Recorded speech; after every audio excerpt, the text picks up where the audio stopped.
किसान कवच शेतकऱ्यांना कीटकनाशकांमुळे होणाऱ्या स्वास्थ्य खतऱ्यांपासून वाचवण्यासाठी स्वदेशी सूट लॉन्च। केंद्रीय विज्ञान आणि तंत्रज्ञान राज्यमंत्री डॉक्टर जितेंद्र सिंग यांनी मंगळवारी एक महत्त्वाचा निर्णय घेत भारताच्या शेतकऱ्यांसाठी स्वदेशी कीटकनाशक रोधी सूट किसान कवच लॉन्च केला। या कवचाचा उद्देश शेतकऱ्यांना कीटकनाशकांमुळे होणाऱ्या गंभीर स्वास्थ्य खतऱ्यांपासून सुरक्षित ठेवणे आहे। किसान कवच 150 वेळा धुण्यायोग्य असून जवळपास 2 वर्षे टिकू शकते। त्याची सध्याची किंमत 4000 रुपये आहे।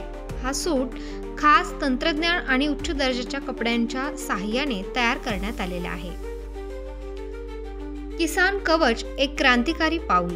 डॉक्टर जितेंद्र सिंग यांनी किसान कवच लॉन्च करताना म्हटले की या सूटमुळे शेतकऱ्यांना बिमाऱ्यांपासून वाचवण्यात मदत होईल।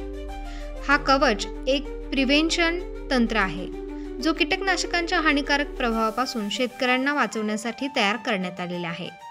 या कवचाच्या यशस्वी वापरामुळे भविष्यात त्यांची किंमत कमी होईल असे त्यांनी सांगितले। शेतकऱ्यांच्या आरोग्याच्या दृष्टीने हे कवच अत्यंत फायदेशीर ठरेल। शेतकऱ्यांना कीटकनाशकांमुळे होणारे धोके टाळण्यासाठी किसान कवच किट बेंगळुरू येथील BRIC इस्टेम कंपनीने सेपियो हेल्थ प्रायव्हेट लिमिटेडच्या सहकार्याने विकसित केले आहे।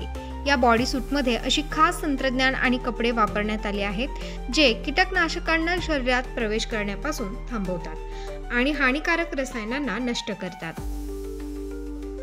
कीटकनाशकांमध्ये असलेल्या न्यूरोटॉक्सिन्समुळे शेतकऱ्यांना ताप, स्नायूंच्या वेदना, उलट्या, श्वास घेण्यात अडचण आणि दृष्टी कमी होण्यासारख्या समस्यांचा सामना करावा लागतो। भारतामध्ये 65% लोक शेतकरी आणि कृषी क्षेत्राशी संबंधित कामांमध्ये व्यस्त आहेत आणि त्यांना छिडकाव करताना या हानिकारक रसायनांचा संपर्क होतो। किसान कवच यामुळे शेतकऱ्यांचे आरोग्य सुरक्षित ठेवले जाऊ शकते आणि त्यांना भविष्यात होणाऱ्या खतऱ्यांपासून बचाव मिळू शकतो। शेतकऱ्यांसाठी एक नवा आशावाद किसान कवच। शेतकऱ्यांच्या आरोग्याच्या दृष्टीने या सूटची मोठी आवश्यकता होती आणि किसान कवच या निर्णयामुळे शेतकऱ्यांच्या जीवनात एक नवीन सुरुवात होईल असे तज्ज्ञांचे मत आहे। स्वातंत्र्य न्यूज, न्यायासाठी लढणारी स्वातंत्र्याची बातमी।